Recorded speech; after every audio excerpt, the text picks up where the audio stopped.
Dear student, आज हम BSc part third paper second genetics and biotechnology of plant में non allergic gene interaction को continue करेंगे। Non allergic gene interaction में हम पढ़ चुके हैं आगे कि एपिस्टेसिस क्या है, और एपिस्टेसिस में भी डोमिनेंट एपिस्टेसिस और रिसेसिव एपिस्टेसिस क्या होता है। इसके अलावा हमें एक ही गुणसूत्र पर जो अलग अलग जीन्स उपस्थित होंगे तो उनमें क्या क्रिया होगी वो सब कुछ पढ़ चुका है।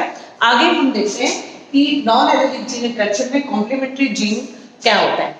कॉम्प्लीमेंट्री जीन से मतलब है जब एक ही गुणसूत्र पर स्थित दो अथवा पृथक गुणसूत्रों में भिन्न स्थानों पर स्थित हो, यानी एक ही गुणसूत्र हो, क्रोमोसोम एक ही हो और उनके ऊपर या उस पर जीन्स जो होंगे दो या दो से अधिक गुणसूत्र में भिन्न स्थानों पर स्थित दो जीन, एक ही गुणसूत्र पर दो जीन या अलग अलग गुणसूत्रों पर भिन्न स्थानों पर स्थित दो जीन परस्पर इस प्रकार से इंटरेक्शन करते हैं कि एक नया फेनोटाइप या नया लक्षण प्ररूप जो होता है वो दिखाई देता है, उत्पन्न होता है। दोनों में से किसी एक की मतलब उस लक्षण विशेष लक्षण के लिए उन दोनों गुणसूत्रों का होना, गुणसूत्रों पर से जीन का होना जरूरी होता है। अगर दोनों में से किसी एक की भी एब्सेंस हो गई तो वो लक्षण उत्पन्न नहीं कर सकता।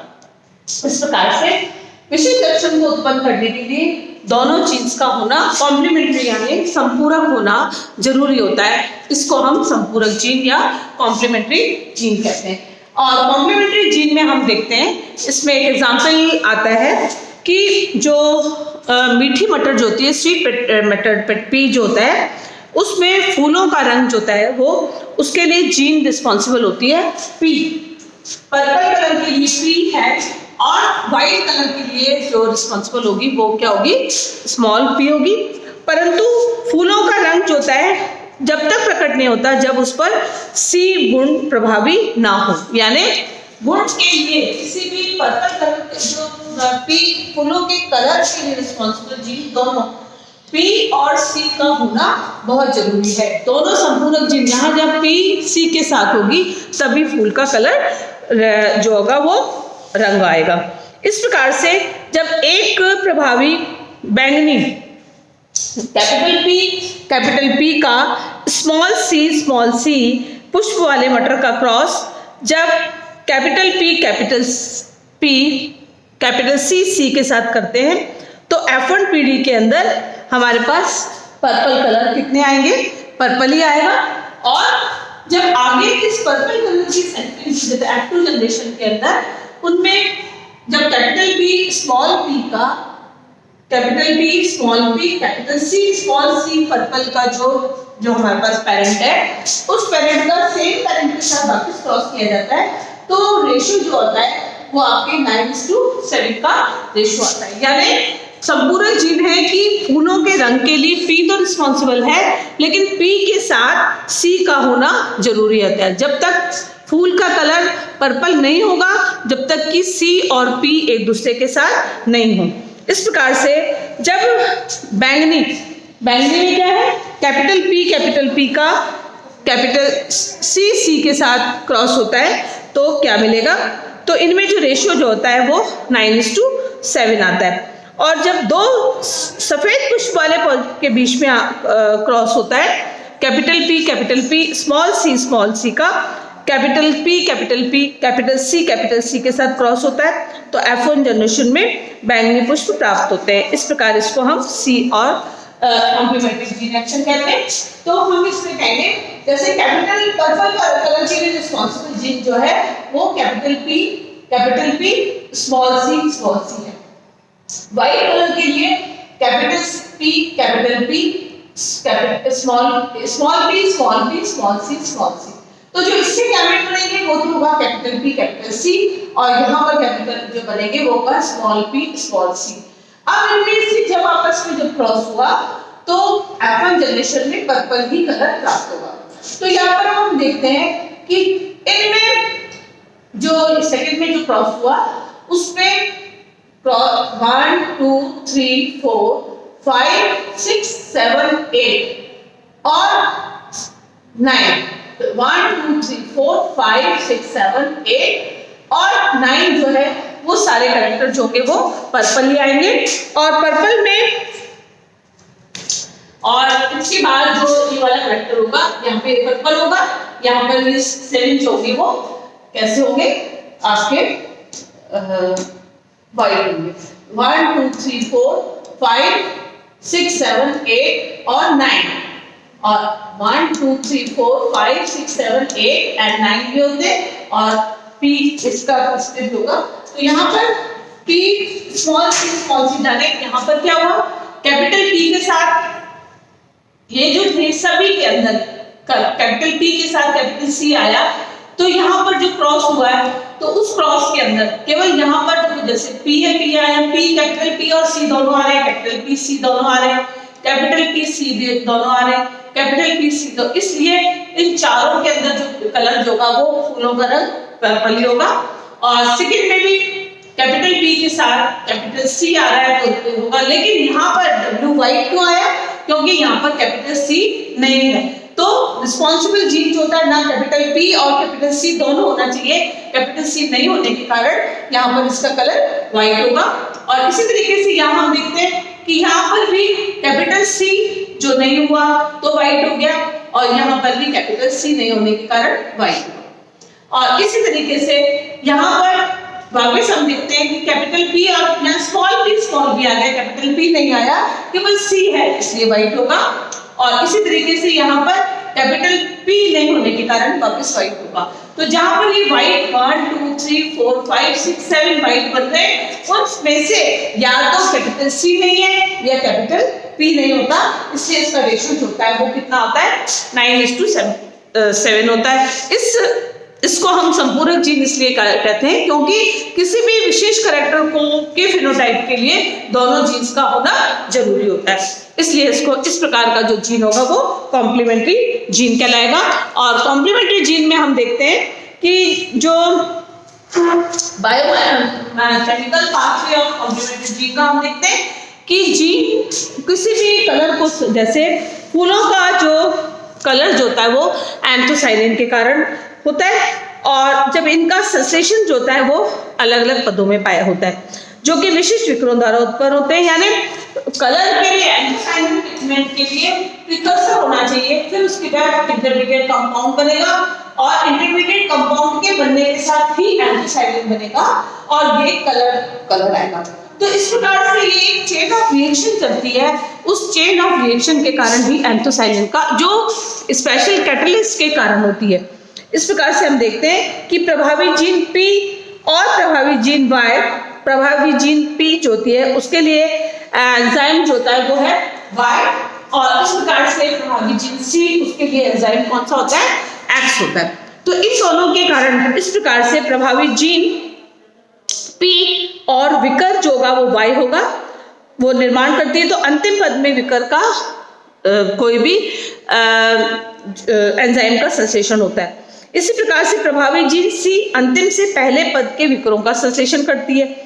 तो ये जब दोनों जीन प्रभावी रूप से उपस्थित नहीं होते तो संश्लेषण नहीं होगा, कोई भी एंजाइम नहीं बनेगा। यानी इन दोनों प्रभावी जीन के कारण ही कोई एंजाइम बनेगा, उस एंजाइम के कारण ही वो रिएक्शन होगी, उस रिएक्शन के कारण एंथोसाइनिन पिगमेंट बनेगा और एंथोसाइनिन पिगमेंट के कारण ही यानी C और P दोनों प्रभावी जीन होने के कारण ही इंटरमीडिएट आपके एंजाइम बनता है और वो ही एंजाइम उस रिएक्शन को के लिए कैटलिस्ट का काम करता है और उसके लिए ही पर्टिकुलर एंथोसाइनिन पिगमेंट बनेगा और कलर का निर्माण होगा। इस प्रकार से एंथोसाइनिन के इसी तरह से एंथोसाइनिन का जब पिगमेंट नहीं बनता, जब दोनों जीन नहीं होती तो क्या होगा, कलर जो होगा वो फ्लावर का कलर रेड ब्लू इसी तरह का कुछ भी नहीं होके कलर व्हाइट होगा।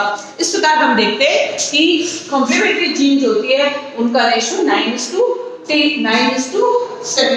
आता है। अब हम देखते हैं कि दूसरा जो नॉन एलिलिक जीन इंटरेक्शन है, हम ऐसे ही पढ़ रहे हैं कि नॉन एलिलिक जीन इंटरेक्शन में कई जो जीन जो है वो एक ही गुणसूत्र पर ना होकर अलग अलग गुणसूत्रों पर जो जीन्स हैं उनमें आपस में किस प्रकार का इंटरेक्शन होता है। तो अगला नॉन एलिलिक इंटरेक्शन का एग्जांपल होता है डुप्लीकेट जीन। डुप्लीकेट जीन में क्या होता है, अब हम देखते हैं जब एक लक्षण को दो या दो से अधिक युग्म विकल्पी किसी कोई भी कैरेक्टर को कोई दो या दो से अधिक एलिनोमॉर्फ मुक्त रूप से नियंत्रित करते हैं तो नियंत्रण करता जीन को ही डुप्लीकेट जीन कहा जाता है। यानी किसी एक कैरेक्टर को कंट्रोल करने के लिए दो या दो से अधिक युग्म विकल्पी हो तब वो जो जीन होगा वो डुप्लीकेट जीन कहलाएगा। और इस डुप्लीकेट जीन में हम देखते हैं कि इसमें जो सीट जो होता है कैप्सुला बर्सा प्रेस्टोरियस के अंदर प्रभावी जीन जो होता है उसमें उसका पर्टिकुलर शेप जो है उसका ट्रायंगुलर शेप है या टॉप शेप जीन कलर मतलब उसका शेप होता है। तो कैप्सुला बर्सा प्रेस्टोरियस के अंको की त्रिकोणीय फल का आकार जो होता है वो ट्रायंगुलर जो होता है उसके लिए रिस्पॉन्सिबल बीन जीन जो होंगी वो ए और बी होती है। यानी ट्रायंगुलर कब होगा जब जीन ए एंड बी दोनों उपस्थित होती हो, लेकिन जब इन दोनों में से कोई एक जीन प्रभावी रूप से तो में से एक जीन भी उपस्थित होगी। यानी कलर जो होगा ट्रायंगुलर ए और बी के दोनों के होने के कारण ट्रायंगुलर आएगा, लेकिन इन दोनों में से जब कोई एक भी एब्सेंट होगी तब क्या होगा, तब उनमें से त्रिकोणीय फलों का निर्माण होता है और दोनों अप्रभावी रूप से होंगे तो टॉप शेप का होगा। यानी दोनों अप्रभावी रूप से होंगे तो टॉप शेप का होगा। तो यानी यहाँ पर ये हो गया ट्रायंगुलर के लिए डिपेंडेंट जो जीन होगी वो कौन सी होगी, आपके कैपिटल ए और कैपिटल बी और कैपिटल बी और कैपिटल बी। यानी ट्रायंगुलर के लिए रिस्पॉन्सिबल जैसे हम पेरेंट में देखते हैं कि पेरेंट कैसा है कैपिटल ए स्मॉल बी तो ट्रायंगुलर शेप होगा और स्मॉल ए कैपिटल बी का टॉप शेप होता है। तो इसमें जो ट्रायंगुलर शेप के लिए रिस्पॉन्सिबल जो होगा capital A small A capital B and capital B. तो जो हम इनकी ये तो F1 पीडी में है, F2 पीडी के अंदर capital A small A capital B small B का capital A small A capital B small B के साथ क्रॉस होता है। तो ये सारे जो होंगे वो ट्रायंगुलर शेप होंगे। और इसमें भी एग्जाम्पल हमने ये ऐसा दे रखा है, इसके साथ ये वाला चीज होगी कि जहां टॉप शेप जो होगा ट्रायंगुलर के लिए ए और बी दोनों रिस्पॉन्सिबल है और टॉप शेप में दोनों recessive capital A small B. तो ट्रायंगुलर के लिए ए और बी का होना जरूरी है। जहां पर भी ए और बी में से कोई एक है, दोनों है तभी भी ट्रायंगुलर होगा, और जब या कैपिटल ए है या कैपिटल बी है तभी भी ट्रायंगुलर होगा। तो जैसे यहाँ पर इसलिए यहाँ पर जैसे देखा है कि यहाँ कैपिटल ए के साथ ऊपर तो सबके साथ ट्रायंगुलर शेप होंगे, इसमें भी ट्रायंगुलर होगा। अगले वाले में कैपिटल ए के साथ स्मॉल बी आ गया, क्यों कैपिटल ए आया, केवल एक के भी होने से भी वही कलर आता है तो उसको ट्रायंगुलर कहते हैं। तो इस प्रकार से 1 2 3 4 5 6 7 8 9 10 11 12 13 14 और 15 इन सभी के अंदर हम देख रहे हैं कि हर एक जो कॉम्बिनेशन के अंदर या तो कैपिटल ए के साथ कैपिटल बी भी है या कैपिटल ए है या कैपिटल बी है, तो जो फूलों का जो फ्रूट शेप होगा वो ट्रायंगुलर शेप होगा। और जब इनकी एब्सेंस हो जाएगी, जब दोनों ही रेसिसिव फॉर्म में होंगे तब उसका रेशियो 0:1 आएगा। तो इस प्रकार हम देखते हैं कि डुप्लीकेट जीन एक्शन के अंदर जो रेशियो जो आता है वो हमारा 15:1 आता है। तो इस प्रकार से ये नॉन एलिलिक जीन इंटरेक्शन में आज हमने डुप्लीकेट जीन और कॉम्प्लीमेंट्री जीन के बारे में डिटेल में स्टडी किया।